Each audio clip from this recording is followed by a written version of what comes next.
So we can't go 2 weeks without talking about, personally, our hometown team, the Houston Texans.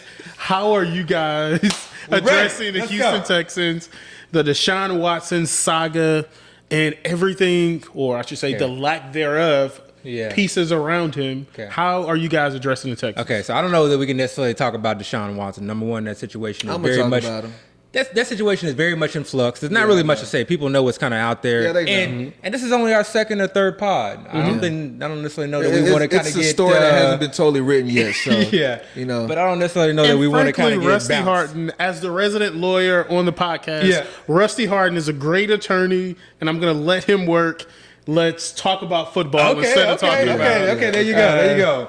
From the legal battle. Oh, you can give the legal expert. Okay, let's hold up on that. Okay, let's not even talk Deshaun Watson. Okay, I think, so we both kind of wanted to talk about this topic. At some point, And we have had internal discussions regarding the Houston Texans, okay? And I'm going to play a little bit devil's advocate. He's definitely been on the pro-Texan side from a standpoint of they're not going to be as bad as everyone has said they are going to be. Made them out to be. Right. And I think it's all stemmed from that Peter King SI article where he basically said we're going to be worse, I think, than our franchise team. 0-17. Yeah, I mean, just like historically bad. Every game. Historically bad. Yeah. And expansion team type, Prior to all of that, and prior to sort of kind of what I've kind of, heard from the fantasy community since then, I was kind of leaning towards us being very, very bad. But I think I also, too, have to stick up for our Houston Texans team, okay? This is an NFL football team. They have NFL players, okay? Let's not forget that. And so I don't take down notes and, kind of have bullet points very often. But I took some down for this particular topic today. Okay. So the first thing that I want to do is Are we going to be that podcast, though? Are we going to be homers? Are we going to be homers? I can talk about Texas all day long. Okay, I can literally do one podcast by myself on the Texans. I don't know about y'all, but I'm coming from a very non-biased standpoint, understanding that I'm a Texans fan. I'm biased. But this for me I'm being very objective. Okay. I'm objective. I'm not be subjective. But that's how it's gonna be. So all right. So what I want you first to do is understand, what's the current state of the Texans? I think everybody thinks that we're this terrible team, terrible roster, etc. Who's our starting quarterback, assuming week 1? Tyrod Taylor, correct? That's what everybody's thinking. Okay. We've had some roster turnover, but when you kind of look at some of the skilled players, we've had ultimate roster turnover. A lot of roster turnover. Yeah. But I want to focus more on the offensive end. As far as the offensive line, for the most part, we have some pretty good continuity there, and if anything, I think we've gotten better. We kept our tackles, Titus Howard and Laramie Tunsil. Yeah, and Titus Howard, I felt like improved. I feel like we upgraded our center. We went from Nick Martin, who's the brother of Zach Martin. And Nick Martin now I think with the Chiefs. And we went to Justin Britt, who was out last year, but he's been solid in the past for the Seahawks. We added Marcus Cannon from the Patriots, who was also out who opted out last year, but also solid. We have a lot of Patriots players. Thank you, Nick. It was one other guard we had. I don't even remember who it is right now, but I feel like he's an upgrade than what we had because again we were really bad last year. So offensive line improved. Okay, so understand kind of what our state is right now, and really take a look deeper than the surface. Okay, yes, we know Deshaun Watson is. Let's just assume that he's not playing for the Texans this year, maybe ever again. But outside of that, looking at the offense, I personally don't feel much has changed outside of the quarterback. And yes, it's a significant change, but the offensive line I feel like is better. And if anything, I feel like our wide receiver from where we started last year, yes, it's taken a significant hit, but I don't think as big a hit as people are making it out to be. Okay? Correct, yeah. So now what I want you guys to do is think of the Chargers, okay? The LA Chargers, okay? Let's go back to 2020, okay? I don't want you to think of the LA Chargers in their current state. I want you to go back to 2020. So not 2021, not Herbert, not their current offense. I want you to go back to 2020. Who was the projected starting quarterback in 2020? Tyrod Taylor. Who's Tyrod starting for right now? Texans. Okay. What was the state of their offensive line back in 2020, the Chargers? I don't remember, but I'm assuming they were in shambles. In shambles. I mean, I think Pro Football Focus had them ranked dead last. Got you. Okay? Or they were at the bottom of the league. That's part of what they were trying to improve. Yeah, this they year, were at the so bottom of the league. Yeah. Okay? Their offense, their defense, who knows? I think every year we say the Chargers defense is going to be...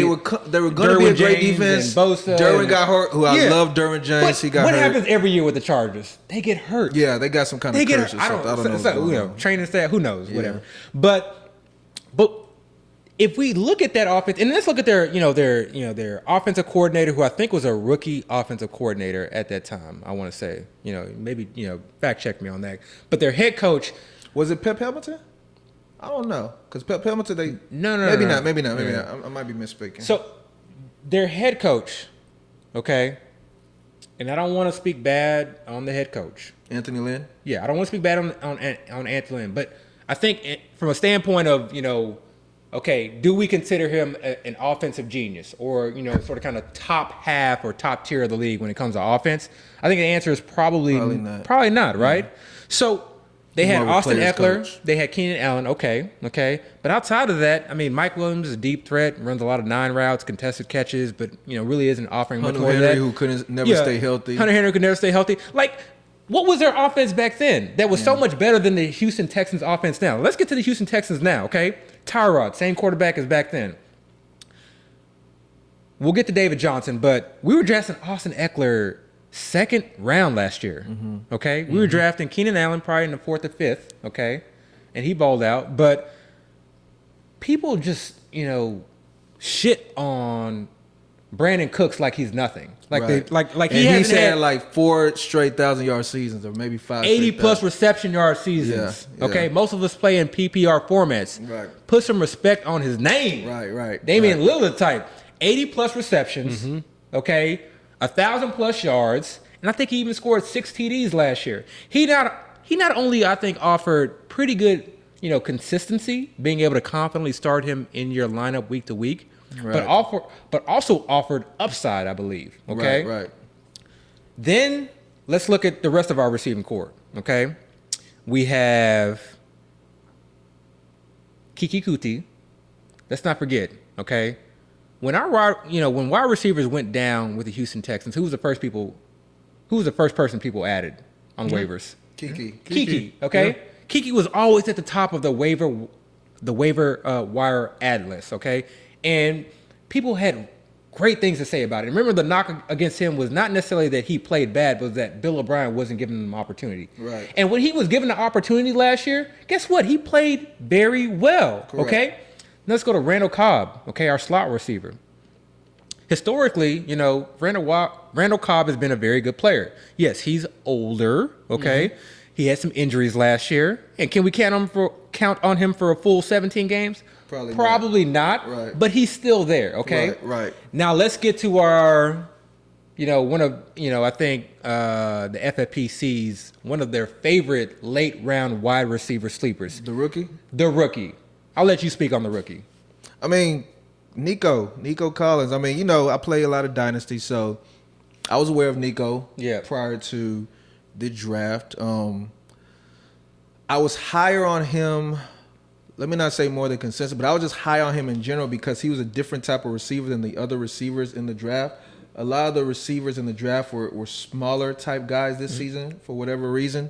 And he was the one that actually had the big body type, almost like the Plaxico Burress, can go up and get it. Maybe not top end speed or anything like that, but contested catches, he was always there, able to make it. So I was definitely a lot higher on him. He played for Michigan, who historically Michigan has not really been a great aerial attack. They haven't really shown receivers to put up great numbers, but they've had some receivers come into the league that have been to some extent respectable. Last year they had Peoples-Jones.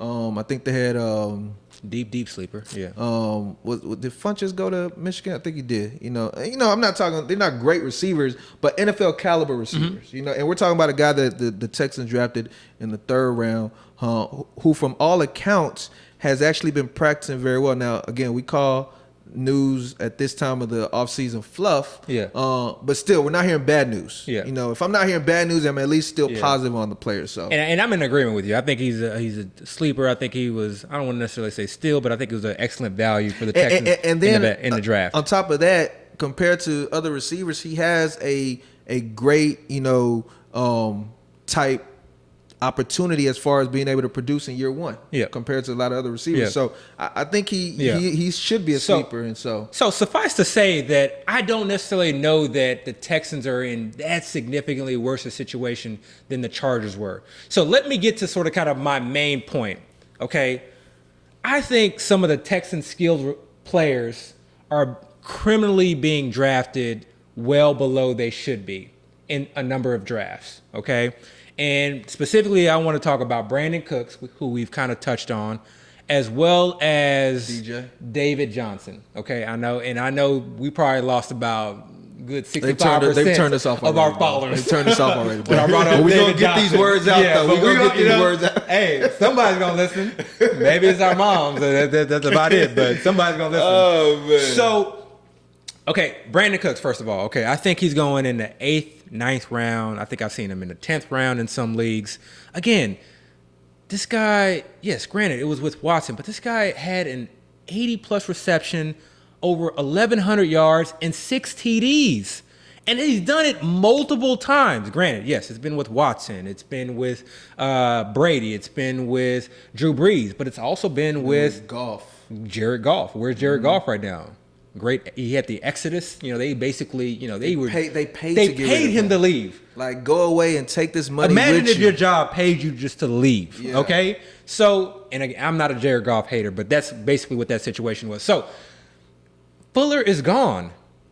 You were looking at a number 1 wide receiver. Okay. Should you draft him in every league? No. But say you go robust RB. Say you're just hitting value.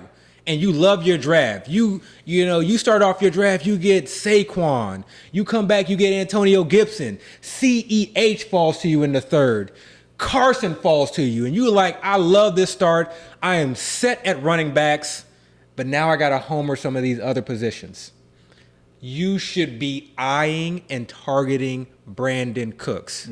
Could he not pan out? Maybe. Okay. I think it's overblown, with regards to his injury history, because he's played a significant amount of games. He barely missed. He really hasn't missed that many games. Yeah. So I think his injury history is overblown. And again, you're getting him in the 8th, 9th, 10th round sometimes. So Brandon Cooks, remember that name again. You don't have to draft him everywhere, but just know what he's done. Go back and look at his game stats. I think you'll be very surprised. Now let's get to the hot topic, David Johnson.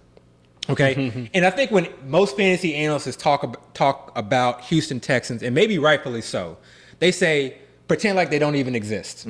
Okay? We don't want anybody from David Johnson. We've seen all the Twitter memes. They just cross the Texans. They cross it out. I mean, I've seen some of the gifs related to how you feel when you're getting ready to draft David Johnson. I'm not gonna lie, I personally have laughed. They are very funny. Twitter is undefeated. Okay, right. Twitter is undefeated. Right. I mean, people are extremely creative, but go back and look at the game logs. Okay. And we're not a stats person. We're not solely, okay, let's look at the statistics and then, have all of our analysis focused in on that. But I encourage everyone, just go back and look at the game logs. Okay. Look at the amount of touches they got. Look at the amount of receptions they got. Look at the amount of targets they got. That information is helpful to put that player in context. And then look at when their production was. To end the season, I think he had 3 straight 20-plus point PPR games. He was killing it. He really was. 20-plus point PPR games. Yeah. So for me, David Johnson, when I see him in the 9th and 10th round, close to lock button. Yeah. And again, it's dependent on the type of team. But if you have one of those CMC teams, you drafted 4 straight wide receivers, you may need to be looking at drafting David Johnson in the 8th round. And let me tell you, this is not drafting David Johnson with the idea that he's going to help me in the fantasy playoffs. Because yes, he's an older running back. Maybe he doesn't make it through the entire season. We added Phillip Lindsay. We added Mark Ingram. Mark Ingram, I don't want to completely disregard. I know that's definitely not your approach. I tend to do that a little bit too often, but I think he's sort of kind of reached the end of the rope. I think he's sort of kind of, break glass if you need it. Phillip Lindsay is not a third down back to me. He can't pass protect. He's not very great, in the passing game. So, and then we saw the recent addition of Rex Burkhead, which is really going to depress David Johnson's value, which I think is going to make him more value. But Rex Burkhead is old. He's injury prone. And I think personally, he may not even make the roster given the contract. The highest paid running back on the roster is David Johnson. Correct. David Burkhead may just be a special teams guy. He's played special teams in the past. So, we've seen this GM bring in a lot of old Patriots players, and I think he's trying to set sort of kind of a new tone, okay? Right. And even though I think there's no general direction, and I'm not very happy with our franchise right now, I'll let you kind of speak on that, afterwards. But I think David Johnson, has enough potential to where it's unlikely that they will cut him. And if you're drafting someone like a Trey Sermon, say you start off CMC, 4 wide receivers, and you're looking for your next running back, and you say Trey Sermon's right there. I love the upside, and we've talked about the San Francisco schedule. Well, I think you need to couple him with the David Johnson, someone you can start the season off with. That way you have 2 running backs. You start the season off strong, and then if David Johnson falls, hopefully it's at the same time point when Trey Sermon starts to ascend, okay? And then go back and go look at David Johnson's strength of schedule. Go look at the teams that he's playing. If you go back and look at his season last year, he was bad against very strong defensive teams, which we would anticipate, okay?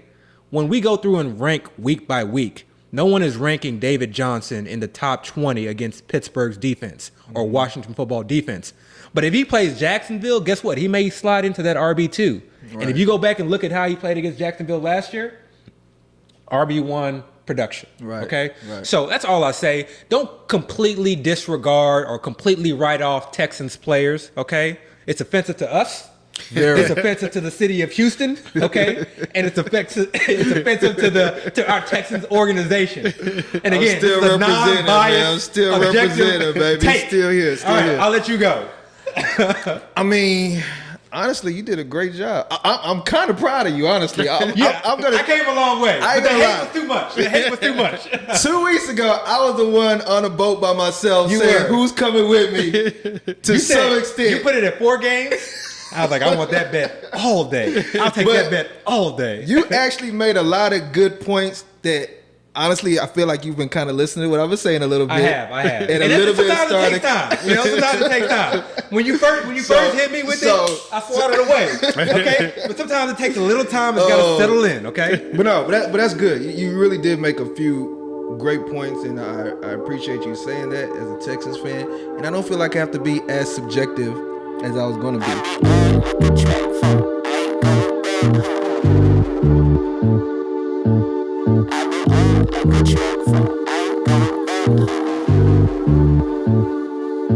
I said, God, give me a warning. Please take me for the morning, so I leave more disappointments than I ever will appointments. Give a fuck about your feelings, rub it in. This your ointment can't depend on the oinker. Find your pick in the blanket, find a